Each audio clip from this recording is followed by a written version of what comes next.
Morning বন্ধুরা, কেমন আছো তোমরা? আশা করবো প্রত্যেকে খুব ভালো আছো, সুস্থ আছো।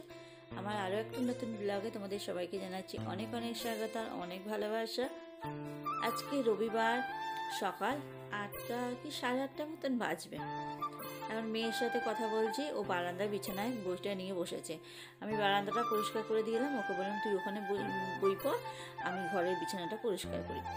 ঘরে উঠে তো পড়েছি অনেকক্ষণ, কিন্তু রান্নাঘরে উঠেই তো আগে রান্নাঘরের কাজ, উঠেই রান্নাঘর পরিষ্কার করে আগে রান্নার কাজ, ওই জন্যে আর ঘরের কাজকর্ম কিছুই হয় না। আগে রান্না বান্না করে নিই, ও বেরিয়ে পড়ে, তারপর চা খেয়ে তারপর আসি ঘরের কাজ করতে।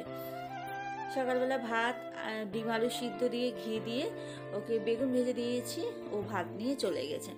তারপর মেয়ে উঠে মেয়ে মুখ ধুলো, আমি ধুলাম, ধুয়ে মুখ ধুয়ে চা করে চা খেয়ে মেয়ে বারান্দায় বিছানায় বই নিয়ে বসলো, আমি ঘরের বিছানাটা পরিষ্কার করতে এলাম। আজকে সব বিছানা চাদর যে তুলে রাখলাম, ওগুলো কাচাকুচি করব। আজকে আর ওইগুলো কাচবো না, আজকে ওইগুলো সব ভিজিয়ে রেখে দেবো, কালকে কাচবো। আর আজকে 1 গামলা জামা কাপড় ভিজিয়ে এসেছি কলতলায়, সকালবেলা হয়েছে 1 গামলা জামা কাপড় কলতলায় ভিজিয়ে রেখে তারপরে দিকের কাজকর্মগুলো করতে এসেছি। তাই ঘরটা পরিষ্কার করে ওখানে দেখো চলে এসেছি, রান্নাঘরে চলে এলাম। ওখানে গাজর আর আলু ভাজা করব, বসিয়ে দিলাম। আর ডাল সিদ্ধ বসিয়ে দিয়েছি, ওখানে ডালটা হয়ে গেছে। আর মাংস নিয়ে এসেছি, আজকে রবিবার মানেই মাংস রান্না করব। তা দেখো আলু ভেজে সমস্ত মশলা কষিয়ে মাংস আলু দিয়ে পুরো একদম মাংসটাকে কষাচ্ছি। আজকে মাংস রান্না তোমাদের সাথে আর শেয়ার করবো না, কারণ খুব ব্যস্ত, রান্না বসিয়ে দিয়ে চারিদিকে ঘোরার কাজ হচ্ছে। আর আজকে তো রবিবার, আদা রসুন বাটাও পুড়িয়ে গেছিলো, আদা রসুন বেটে রাখলাম। ওই সময়টা অনেকটা সময় লাগে, আধা ঘন্টার ওপরে সময় লাগে ওই রসুন ছাড়াতে, আদা ছাড়াতে। তো ওইটা করে রেখে দিলাম। আমার আবার 3-4 দিনের অনেকটা ঝক্কি কমে গেল, চিন্তা নেই। আর এই যে আদা রসুন বাটা ফ্রিজে রেখে দেবো, হয়ে যাবে। আর একটু পাশে গরম জল বসিয়ে দিলাম, দেখলেই তো, একটু মাংসে গরম জল দিলাম। মাংসে গরম জল দিলে মাংসের টেস্টটাও হয়, আর তাড়াহুড়োতে তো মাংসটা তাড়াতাড়ি ফুটেও যাবে। ওইদিকে 2 দিকের একটু সুবিধা হয়ে গেল আমার। আর ওইখানে বাসন কোসনগুলো সব বেসিনে রেখে দিলাম, এখন কিচ্ছু মাজিনি, আগে কাচাকুচি করে এলাম। কারণ রোদে চলে যাচ্ছে তো, অনেকটা বেলা হয়ে গেছে, রোদটা চলে যাচ্ছে, আগে কাচবো। আজকে আর ছাদে কিচ্ছু কাচিনি, অনেকটা জামা কাপড়, কালকে ভাইয়ের জামা কাপড় সব নিয়ে এসেছি। কাচাকুচি করতে পারছে না, ও তো পারবেই না কাচতে। জামা কাপড়গুলো দেখছি, শীতকাল তো, শীতকালে জামা কাপড় বেশি ময়লা হয়, ওর জামা কাপড়গুলো খুব ময়লা হয়েছে। আমি বলছি দে, আমি তো কালকে আর আসবো না, আর তোর জামা কাপড়গুলো সব আমি বাড়িতে নিয়ে যাই, কেচে সব ছাদে রোদ্দুরে দেবো, সব শুকিয়ে যাবে।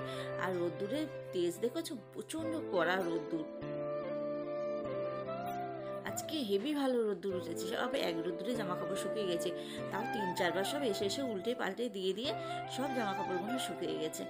আজকে আমি আর বাড়িতে যাইনি, মাকে বললাম যে মা আজকে আমি আর যাবো না, তো রান্না বান্না করতে হবে না, আমি একটু তরকারি পাঠিয়ে দেবো, ভাত তরকারি পাঠিয়ে দেবো, তোমরা খেয়ে নিও। আর তুমি, মা তো কিছু এমনি করতে পারছে না, আজকে আমি যাবো না, কিন্তু প্রতিদিন সকালবেলা যাচ্ছি তো, আমার না কাজকর্ম সেরকম কিচ্ছু হচ্ছে না, কাচাকুচি অনেক রয়ে গেছে। ওই জন্য আজকে বাড়ি থেকে গেলে ঘর বারান্দায় ঝুল ঝাড়লাম, কাচাকুচি হলো অতটা, আবার রান্না বান্না সব হলো। আর রান্না হয়ে গেছে, বেলা হয়ে গেছে, 1:30 বেজে গেছে।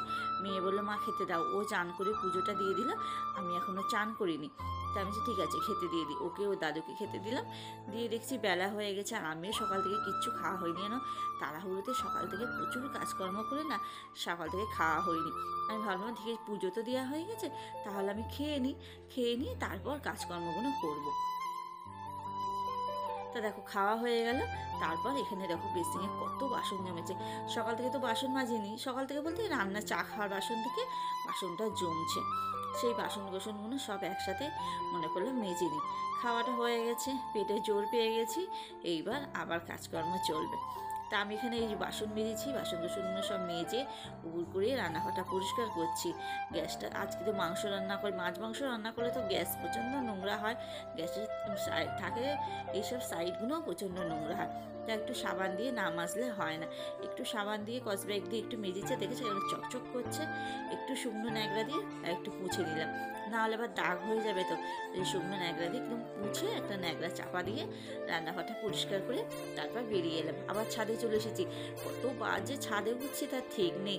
ছাদে উঠে জামা কাপড় শুধু উল্টে পাল্টে দিচ্ছি, কত জামা কাপড় যা কাচাকুচি করেছি সব নিচে নিয়ে চলে গেছিলাম নিচে। আর এইগুলো মোটামুটি জিনিস তো, এইগুলো আবার দেখছি একটু ভিজে ভিজে রয়েছে, আবার একটু উল্টে দিচ্ছি।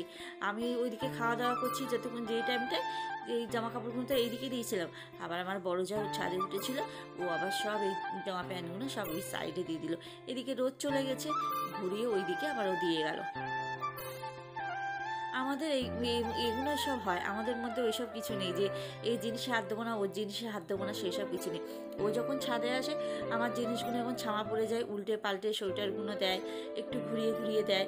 আবার আমি যখন ছাদে যাই তখন ওর জিনিসগুলো এখন ছামা পড়ে যায়, আমি একটু দিই। আমাদের মধ্যে এইসবগুলো আছে, এইসবগুলো আমাদের, যে নিজের জিনিসটা ওর জিনিসে হাত দেবো না, ওর জিনিসটা করবো না, সেই সব আমাদের মধ্যে কিছু নেই। আমার আসতে দেরি হচ্ছে দেখে ও আবার সব উল্টে পাল্টে দিয়ে দিল। আমি এখন বাথরুম পরিষ্কার করবো, মাথা ঘষবো, তারপর চান করবো। গুড ইভিনিং বন্ধুরা, সন্ধ্যেবেলা এখন চান তো করলাম, তখন কটা বাজে না, 4:15। তখন চান করে আমি ঘরে ঢুকলাম, কারণ বাথরুম পরিষ্কার করা হয়নি, বললাম বাথরুম পরিষ্কার করে শ্যাম্পু করে 4:15 তখন চান করে এলাম। আর ক্যামেরা অন করিনি, আর ভালো লাগছে না, সকাল থেকে প্রচুর খাটাখাটনি গিয়েছে, ওই জন্য একদম সন্ধ্যেবেলা চলে এলাম। সন্ধ্যেবেলা চা হয়ে গেছে, এখন বাজে রাত 9টা বাজে। আর আজকে একটু লুচি করতে ইচ্ছা করলো, ভাত তো খাওয়া হয় প্রতিদিন, রুটি লুচি এখন খাওয়া হচ্ছে না, ওই জন্যে একটু ময়দা ছিল। এর আগের দিন পিঠে বানিয়েছিলাম না, কিছুটা ময়দা রয়ে গেছে, তা আমি হচ্ছে ময়দাটা রয়ে গেছে, ময়দাটা খারাপ হয়ে যাবে, কি করব। আর আজকে তো রবি মাংস হয়েছে, মাংসের সাথে তো লুচিটা ভীষণ ভালো লাগে, ওই জন্য মনে করলাম লুচি আর মাংস হবে। তা লুচিটা হয়ে গেলে মাংসটা গরম করছি, করে খেতে দিয়ে দিচ্ছি ওদেরকে। মেয়ে আর ওর বাবার দুজনেই দেবো। মেয়ে আবার একটা পেঁয়াজ কাটলো, বললো মা পেঁয়াজ দিয়ে কাট, শসাটা নেই, শুধু পেঁয়াজ দিই। ওর বাবাকে 4টে দিয়ে দিলাম, আর মেয়ের জন্য 3টে বাচ্ছি, ওদেরকে দিয়ে দিই, তারপর আমি আবার খাবো। বাবার খাওয়া আগেই হয়ে গেছে। তাহলে চলো বন্ধুরা, আজকের ভিডিওটা এই পর্যন্তই। ভালো লাগলে একটা লাইক করো, পাশে থেকেও আমার, আবার পরে দেখা হবে।